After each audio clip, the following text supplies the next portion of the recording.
start. The next question that I would like to deal with is the paragraph in the present address relating to the progress made in our economy, in our agricultural sector, in our industrial sector, in our foreign trade, etc. Sir, you were pleased to read out to us a very large list of the achievements of the Congress government during the last decade and the important targets which have been achieved during the last 10 years of our planned economy. You also mentioned the question of increase in food production, increase in the production of agricultural commodities, etc. Fortunately, sir, here we have in our midst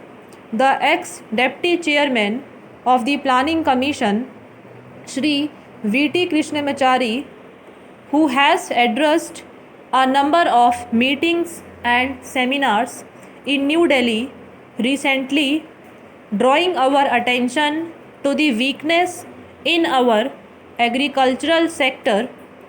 If the press reports are correct, in one seminar he mentioned that even if all the targets of the third 5-year plan are achieved, still at the end of the third 5-year plan period, we may be facing a serious situation regarding the supply of agricultural commodities. He has also expressed the hope that we will be able to exceed the targets which have been fixed for the third 5-year plan. I do not know whether his expectation of exceeding the targets will be fulfilled or not, but it is quite clear that we have not been able to give sufficient attention to the development of the agricultural sector. It has also been stated that development of the agricultural sector is one of the most difficult tasks which have been found difficult both by democratic countries as well as by countries in which total planning is going on. It is all the more therefore that we should pay more attention to the agricultural sector so that it may be possible for us to meet our requirements as and when they arise, and the situation which he has foreseen at the end of the third 5-year plan may not materialize. It is no use merely taking refuge behind some of the figures which have been compiled and narrating the progress which has already been achieved.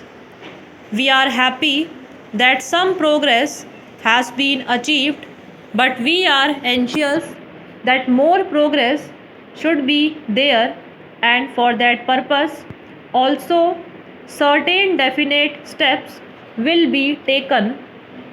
In this connection, I am also happy to hear what the defense minister said yesterday in one of his public meetings, namely that the government of India is contemplating to create a setup in our villages wherein our panchayats will be functioning more or less on the lines of parliament.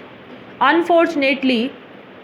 he did not elaborate that point further, and the press has not thrown any more light on what that exactly means. But if it means that the panchayats will be in charge of the resources that are available in the villages, that they will be in a position to determine how best the productive efforts in the villages are to be directed and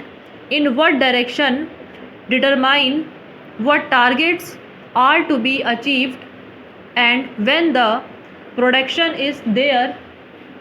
and there is a surplus to be exchanged with other centers in the country, that the panchayats will have their say in the matter on what terms this surplus will be exchanged with other centers in the country. Then I think a very valuable step forward in the direction of building our economy on a decentralized basis will have been taken. We have always taken the view, sir, that if planning is to succeed in our country and if there is not going to be any regimentation of our productive activity and forces, what is necessary is that the common man should have a voice in determining the economic policies and in formulating the economic plans of development, and should have also his say in determining on what terms a village or a group or an industry should be working for the development of economy as a whole. In other words, some amount of competition, some amount of bargaining power is to be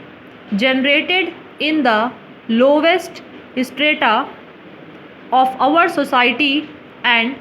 in the lowest rung of our economy, so that with the help of that bargaining power, under the overall influence and policy of the planning commission, it may be possible for us to develop our economy in a manner which satisfies both the interests and the requirements of the nation as well as the aspirations of the people. When people feel that they also have their say in the formulation of policies and programs, and that such policies and programs are not something which is dictated from New Delhi, but are those which have been worked out by their own efforts and as a result of their own deliberations. To that extent, these plans are a part of their efforts in the development of their regions, of their own crafts, their own industries, and their own skills.